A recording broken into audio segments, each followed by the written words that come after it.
Lou Thesz successfully defended his World Heavyweight Championship. Rogers strut. Kowalski's got him right where he wants him. Dory Funk Jr. wanting that World Heavyweight Championship. 10 pounds of pure gold. Simon Felder's Dusty Rhodes has just become the World Heavyweight Wrestling Champion. Presenting the greatest organization in wrestling history. We always deliver on our promises at the National Wrestling Alliance. Yeah, but pretty hard, and look at what are you going to work now? Oh! Hey everybody, it's Durger time, and thank you for joining me once again for another episode of NWA, the Dynasty. We had a pretty good show last time. We are rolling towards NWA Wrestling Woodstock in just 11 days. So, what happened the last episode? Well, some pretty interesting stuff happened on Jacob Fatu's side, who has now gotten a shot back for the title against Ricky Starks, because Ricky's getting a little overconfident, kind of pissing off Nick Aldis a bit about it. And we have a little bit of drama going on with Bobby Roode and Tim Storm Jr., Vincent joining the Cult of Josephus as a helper, Yamato still standing strong as the NWA World's Champion. So a whole bunch of stuff going on. Pillman obviously kind of building up this Brock Anderson storyline going on as well.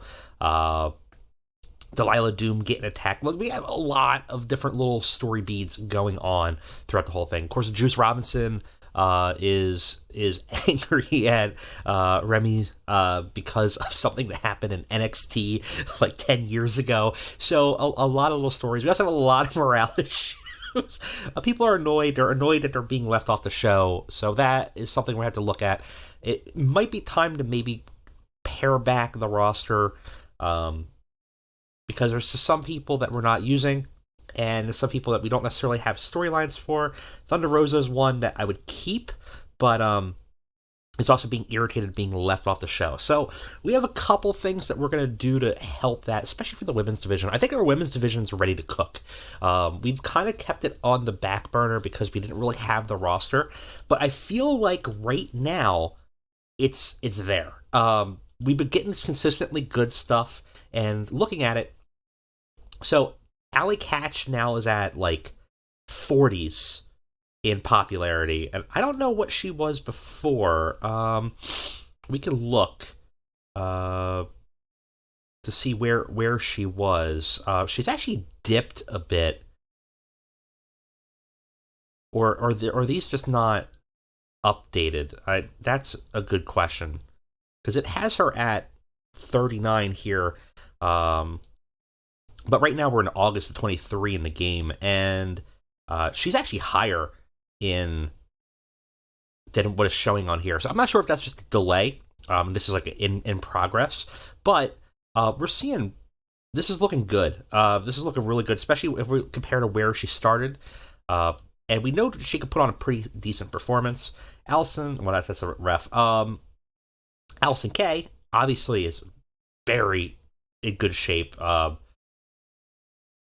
Delilah Doom is not there, but I mean, like, if you look at the progress that we've made, I think we can get her there to at least be a good mid-carder. She's got some limitations in her in-ring ability, but that's fine.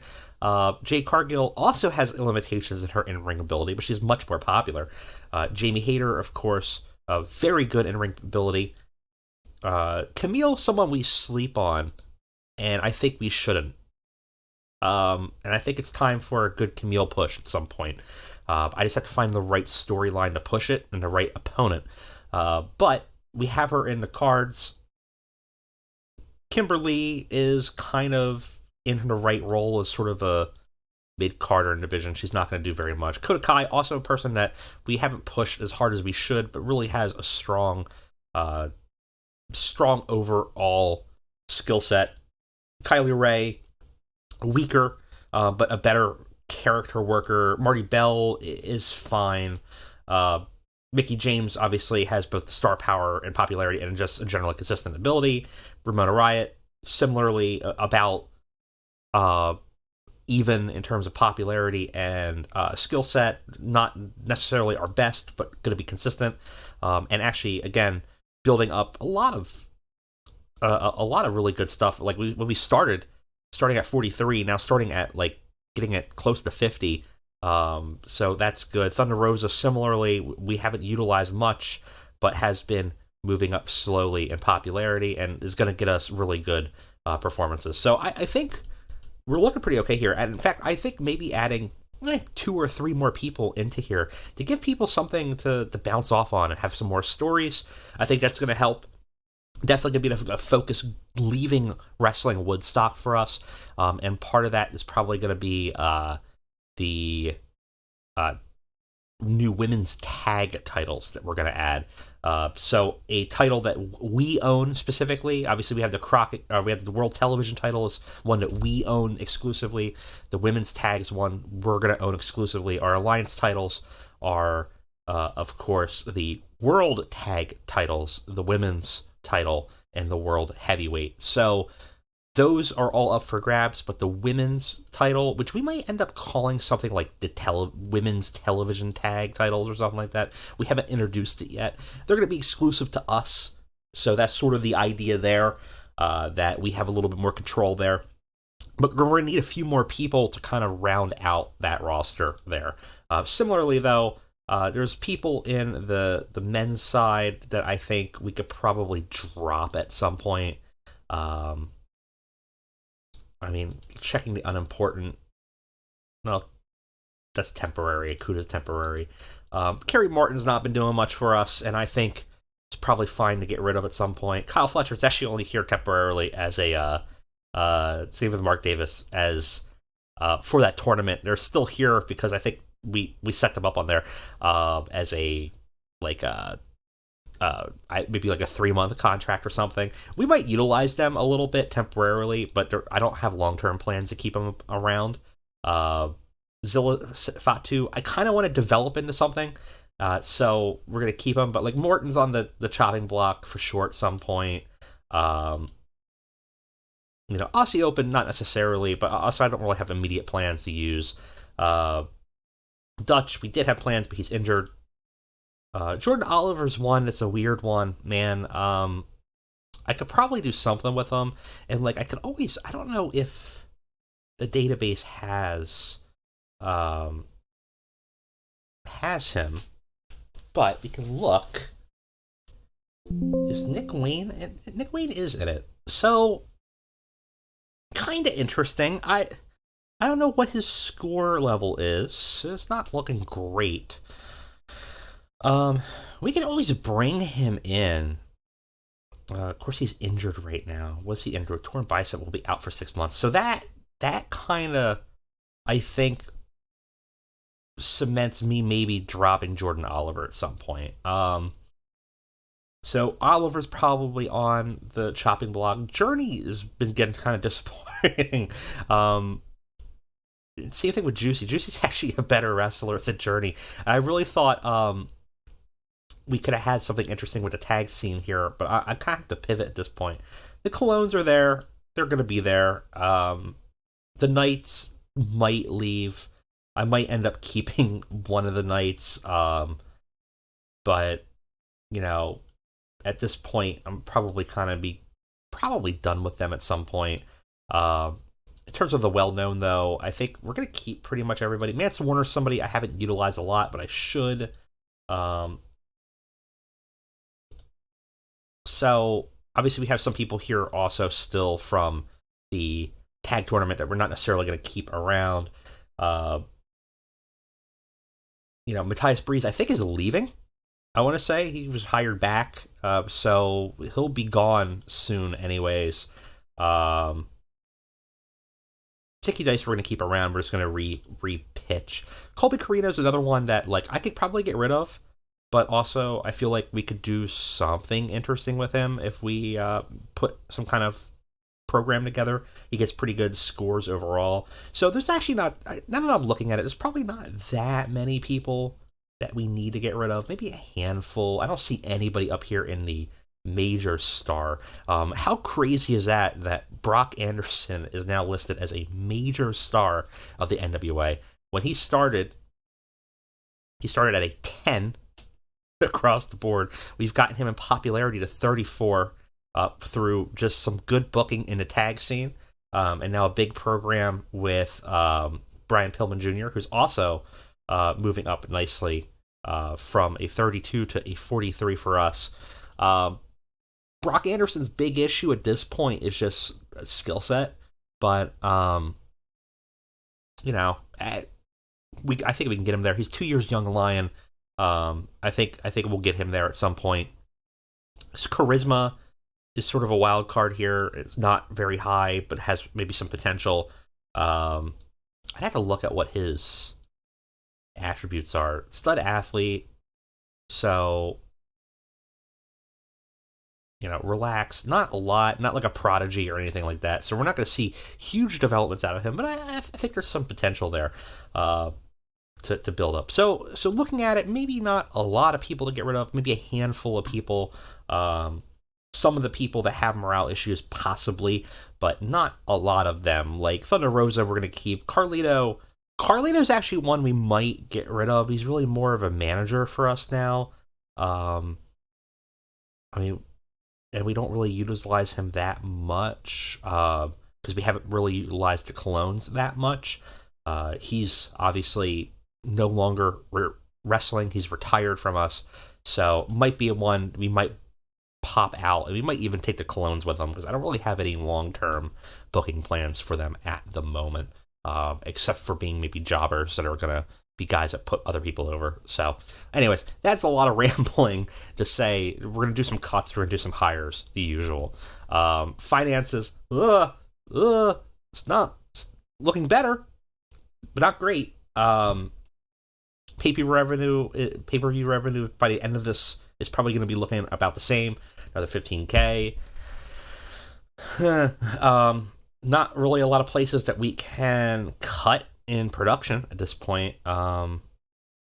We might be able to lower and just take more of a hit. Cost to maintain $7,500 a month for the in-house broadcast. We dropped this down. Really, actually, would be more expensive. Be $2,500 a show. That's actually more than we're paying now. So dropping down a professional to semi-pro would certainly reduce the cost for us to only $500 a show plus another $1,500 a month. Right now, it costs us $7,500. So that's an option, and it might be something we end up looking at of dropping down to a lower production quality. We are already being outclassed by everybody, and most of that has to do with NXT and New Japan. So we're going to get these penalties no matter what. And I think this is a good idea. What do you guys think? Let me know in the comments if you think we should just drop this, save some money. We're going to get penalties no matter what. We might even be capped out on penalties at this point. So it might not even matter. And we might just be able to save some money. Because we're not going to, as long as one person is higher than you, you get penalized. So it's kind of stupid, I think. But it is the system. So something we have to deal with. Anyways, all that said, let's go ahead. Let's move on over to our next episode of Worldwide, which should be the go home before Wrestling Woodstock. All right, we do have some news and decisions to make before we get on to the show. Looks like Bryan Danielson was injured too. Whiplash neck strain. That should actually be fine for him, but interesting to look at that. Is he exclusive? He's not. Yeah, I was going to say he would never come. I was like, I never even looked. I realized I never looked at some of the AEW guys that technically probably are non-exclusive. And we should look at that at some point, just to see if to bring somebody in for a short run. Also, Tim Storm Jr. Aw, our little Tim Storm Jr. is working at Devotion now and has won the Triple Crown Championship the first run with the title, the belt. They'll be hoping for a long title reign. So he is putting in work now. We have built up our Tim Storm Jr., our child of Tim Storm that does not really exist. And he has now won his own title belt. He's out there. He's out there doing it, folks. Ain't that something? Ain't that something? That's crazy. We brought him from nothing to now winning title scenes in indie promos. So that's cool. I'm sure we will build him up, and then he will be scouted and taken by WWE to go to NXT and, I don't know, trim his beard weird or something. I don't know what he's going to do. We do have some contracts. I'm bringing Bryan Keith in. I was talking about bringing some new talent in, and I think I have an idea for him that could be pretty fun. So we're going to bring him in. And of course, NXT Europe is now available. So that's scary. But we have a show to run. So let's go ahead. Let's keep on moving forward here. All right, guys. We are back. We should be on the home stretch. We still got some more news, some more mail to go through, so we'll go ahead and jump to that. Also, in the world, some noteworthy things. Odyssey Jones staying with WWE. Karrion Kross probably re-signing, but kind of interesting. It does mean we could potentially scout him. I'd be curious to see what his rival offer is. That's a lot of money. That's a lot of money. So another talent that's not going to be out on the market. And then, the Great Muta doing stuff. So interesting goings on. It is interesting to see that in the save currently, WWE is not going through like a mass exodus of people at this point. So it looks like they're locking down their talent. Probably going to be expanding their talent too. So something we're going to have to worry about as we build up our guys, that they might end up getting scooped out at any point. So something we had to worry about. But, that's what happens when you're a small company. You got to roll with the punches, build people up, and know that you might not keep them for long. All right, so we have 1 month left on our fight broadcast. Allysin Kay doing work one night only in Championship Wrestling. We apparently lost our contract with Danhausen. I didn't realize that was ending. And then we have 1 month left on Tim Storm. We'll probably pick up Danhausen again at some point. I'm not really that concerned at the moment because I don't really have a massive storyline for him at this point to go through. We will go ahead and pull Tim Storm back in for a year. We'll say events and A shows only. Be whatever you need to be, because he can wrestle again. So Kevin Von Erich, though, cannot. So despite us having no intention of ever using him, it's good to know that Kevin Von Erich can no longer wrestle and just be a manager for us. Okay, that said, let's go ahead and get to the show. All right, no backstage incidents, which is good. I think we are going to once again move on out. I think let's hit the tri-state area this time. Select a generic venue, or actually we'll select the best option, see if there's something better. We're looking at 125 fans. So, not a lot. So I guess the generic one will probably be the best for us. And I think what we're going to do is just once again do an open forum, let people air their grievances. It's not going to hurt our backstage locker room morale too much.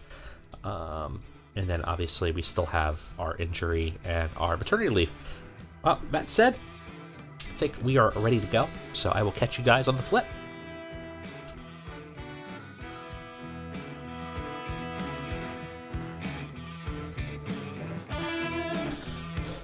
Alright guys, we are back with NWA Worldwide, our go-home show, whole 125 minutes. It came out pretty good, no pre-show matches, a little more story. Don't know how we're going to do in the ratings, but we had a lot more we had to kind of deal with to try to get everything together. I feel like a couple episodes ago, I talked about maybe doing some type of like international tournament, but it never ever really formulated. So we might do something like a battle royal on the show with some talent.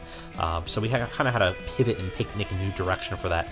But overall, I think we have a pretty good looking card being built around Wrestling Woodstock, and this episode's there to cement it. So let's go ahead and let's take a look at the show, and let's hopefully we have a good go home. So starting it off is a pretty hot match. This is a #1 contendership match for the tag team belts. Obviously, Motor City Machine Guns opened up an open challenge, so basically they'll challenge anyone. So we have Outlaw Inc., Lucha Club, Killer Elite Squad, Workhorsemen. Winner of this match goes to face Motor City Machine Guns.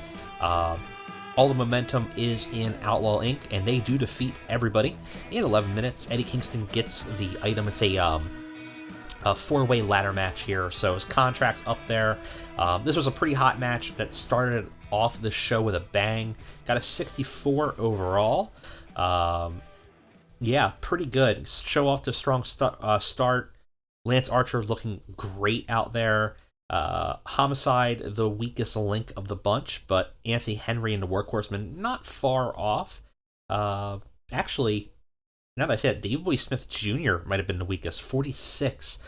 Lindsay Dorado had a 52. Metalik had a 61. Eddie Kingston at a 70. Lance Archer at a 61. Overall, mixed bag here, but pretty good. 64 is a really solid way to start the show, and we have a tag match going into the Wrestling Woodstock pay-per-view with Outlaw Inc. versus Motor City Machine Guns. Afterwards, we just have a little bit of a promo scene of Eddie and Homicide retrieving the item, facing Motor City Machine Guns. And so we got that going on there. After that, we have Dustin Rhodes, who announces backstage that he wanted to give back to the future of the company at Wrestling Woodstock, because it's a celebration not just of wrestling legends, but of the wrestling of the future. And he decided there's going to be a 4-way timed entrance elimination match called the Stars of the Future Championship Challenge. 4 competitors who win it there'll be a match. The young competitor who wins it gets a shot at the World's Heavyweight Championship. So whoever gets this, they have to be under 29. They have to be within like a certain many years of competition. Though that's a little loose, but basically they have to be younger guys. Will get a shot. It'll be a timed bout, so one person will come in and the next person will come in, the next person will come in. A 10-man battle royal will commence tonight, he says, and then the final 4 in that royal will enter the Stars of the Future match at Wrestling Woodstock, with their entrances determined by their placement in the battle royal. So if you win it, you come in the freshest, and then from there, right? So we have a battle royal tonight with the young card, the young studs here. The winner of the last four of that will go into the Stars of the Future Championship Challenge, and the winner of that will have a shot at the World's Heavyweight Championship. We have South Pacific Savages versus Breeze and Sleaze in an early port match. It's really bad. 29. Decent reaction from the crowd, but subpar wrestling. 10-minute match. South Pacific Savages defeat Breeze and Sleaze. I'm really disappointed in everything about this. Journey pins Matthias Breeze with Samoan Splash. South Pacific Savages are doing nothing for us here. Not that this match would have particularly been, a huge win here. Though we got penalties for trying to go all out here. And South Pacific Savages, even being in this stable, not doing well. We need to find better heaters for the True Bloodline, because these guys are not doing it for us here. I'm hoping maybe we can get them there, but man, getting 29s, that's just not acceptable. similarly, just lack of chemistry here. It's just so bad. After this match, the Von Erichs come out, they jump South Pacific Savages, they brawl, they get the better of it, and leave the South Pacific Savages running. Obviously, the two teams have been feuding back and forth. We're building towards a match between them at Wrestling Woodstock. This is really bad, though.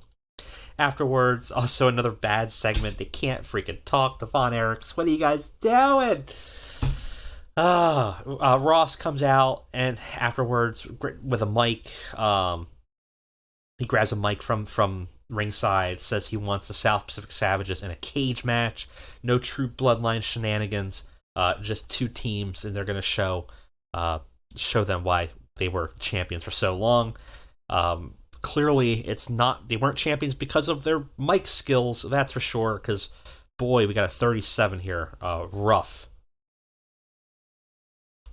Another really poor match. What is going on?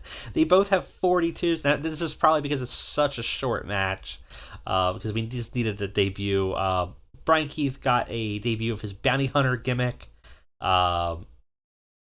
Lance NOI in a match here does really bad. For some reason he's got Uncle Fatu on his ringside. I don't think he's part of True Bloodline, so I don't know how that had set up. I must have had that set up and totally forgot about it. Got the crowd hotter, but man, this match sucks. Bryan Keith had a 40, which is pretty good, not bad. Lance Archer 42, also pretty good.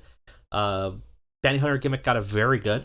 And it's just interesting. It's not a bad showing for a guy that has limited visibility in this region. So a 40 is pretty good.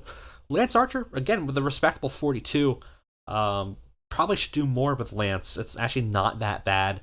This segment sucks, but I think it has a lot to do with just being a 4-minute match, which is the most that we had. So probably a mistake there, but I think the later matches in the card will make up for it. Afterwards, Bryan Keith comes out with a mic. He grabs one from ringside and says, hey, I'm here in NWA, here to stay. I'm here to collect the heads of legends. There's plenty of them in the National Wrestling Alliance.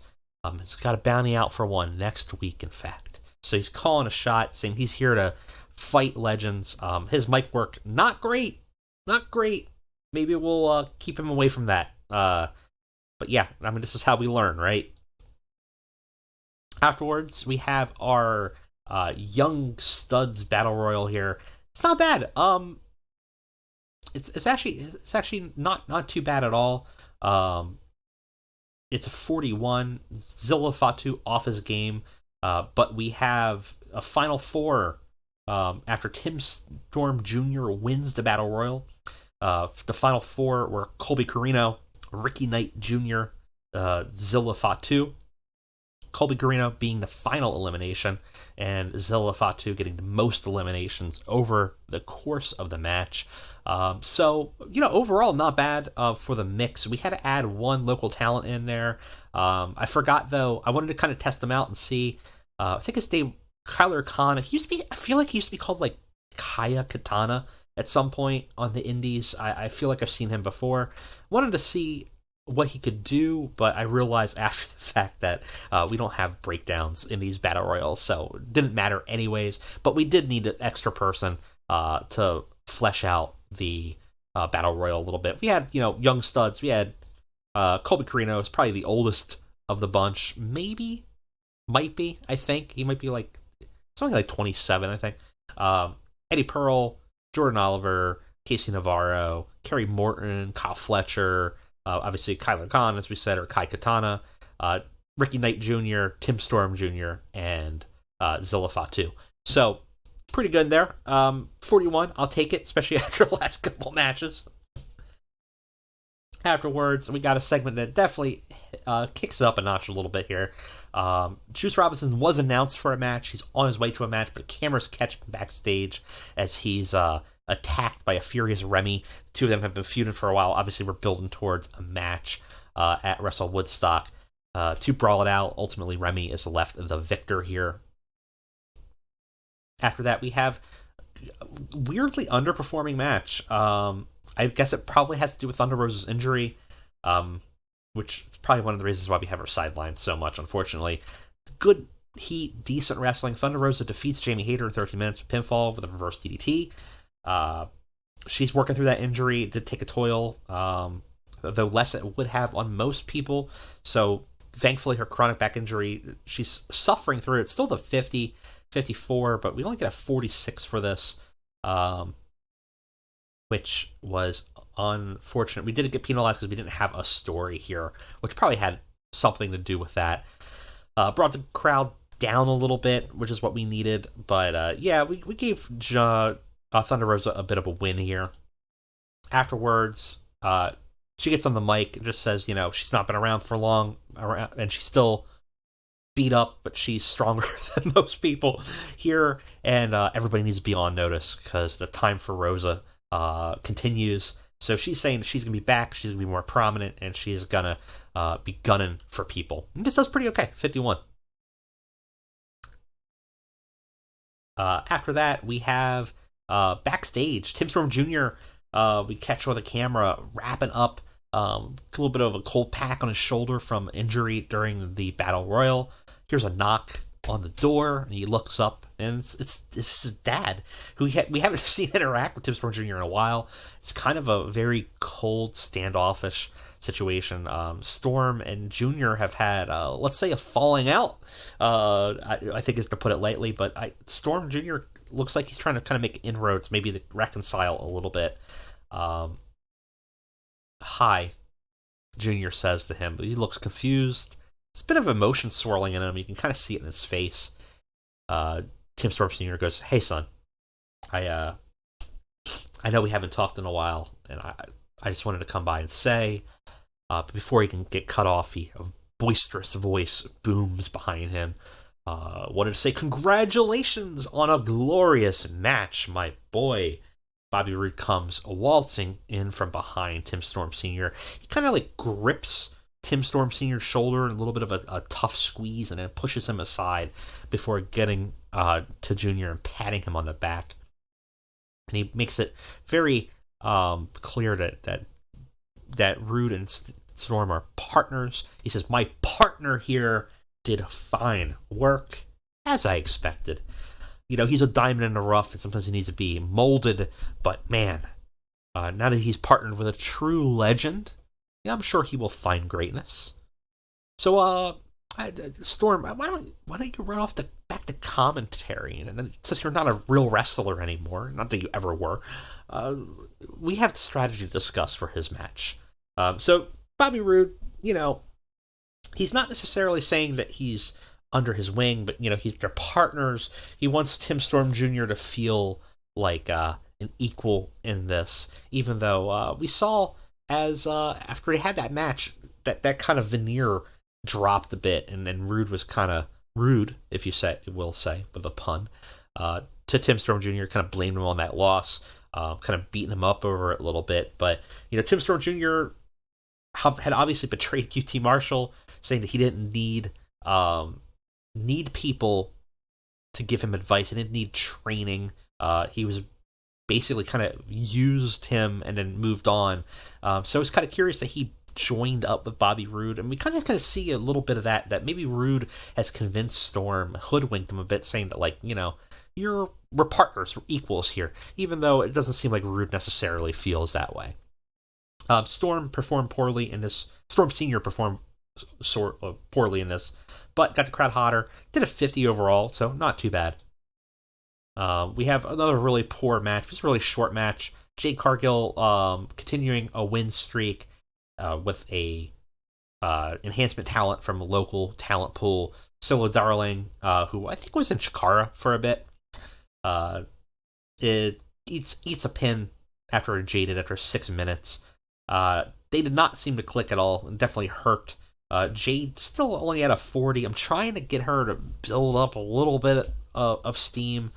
Did get the crowd hotter, though. Afterwards, Allison Kay comes out to square off with Jade, and Jade kind of grabs a mic and just tells Kay to back down and pack her bags because Cargill is inevitable. So we have this sort of two Goliaths Allison Kay, who's been kind of propping up the women's division, versus Jace Cargill, the future of the women's division, coming in, squaring off, and we'll have to see what happens at the pay-per-view here. This is a pretty good segment, 55 here. In our main event, we got Cody Rhodes and Joe Axel Henning versus Yamato and Dragon Kid. It's okay. Dragon Kid was a weak link, as was Joe Henning here with 39. Codes and Axel again still have zero chemistry. But Yamato and Dragon Kid defeat Cody Rhodes and Axel Henning. Yamato submits Axel Henning. That's not what I put in the booking notes, because it should be an interference after the match. It's not blatantly cheating, but the masked man interferes, knocks out Cody, distracts Axel, and is able to allow Yamato to get a win there. Just because of 57, it's pretty good. Got the crowd buzzing. Afterwards, we do see a little bit of a play out here that does very well in terms of the heat here. The mysterious figure once again reappeared and attacked Cody while the ref was not looking, smacking him with the title belt, leaving him unconscious, and leaving Yamato to finish off a distracted Axel. So we gain heat for the Enter the Cody Gate story. The mysterious masked man from Japan has returned to attack Cody, but we do not know why. We do not know who he's being paid. Is he being paid? Is it a personal vendetta? Is this Yamato's crony? Is this someone from High End? We don't know what's going on. But Cody is once again attacked here. And the momentum in the match going into Wrestling Woodstock clearly on High End side here, with Yamato getting another win over Cody. And that finishes the show. 53, it could have been better. We definitely had some weak points in this show. So unfortunate, but not too bad. I'm happy with it overall. He presumably had a good show. It was still excellent. So, overall, we're in pretty good shape here. Deal is expiring, we know that. Workhorseman is expiring, we know that. Bryan Keith has charisma, has a lot of upsides to Zicky Dice, so good vote of confidence there in our new hire, even with a maybe underwhelming initial performance. But overall, pretty damn good show, even though, we didn't get like the top listing here. We did okay. It was nowhere near the top best. It was probably one of the weaker of the shows, but we're hanging in there. We're doing okay. So we have Wrestling Woodstock next. Should be a big card for us. So thank you all for joining me. If you're not subscribed, feel free to subscribe, get notifications on so that you can see when these come on, because I've been sporadic the last couple of weeks, but we're working on something else, so that's kind of why. But we should be kicking in gear regularly with weekly updates going forward. So thank you for your patience. And also, if you're not in the Discord, join the Discord. We got a brand new Discord. It's been popping off like crazy. A lot of new features in there, and it'd be really great to get everybody in there so they can kind of chat about fantasy booking and the show and other channels and anything, all things wrestling. So join if you have not. There's a link in the description below. But that said, thank you all for joining me again. Have a great day, and I'll see you next time.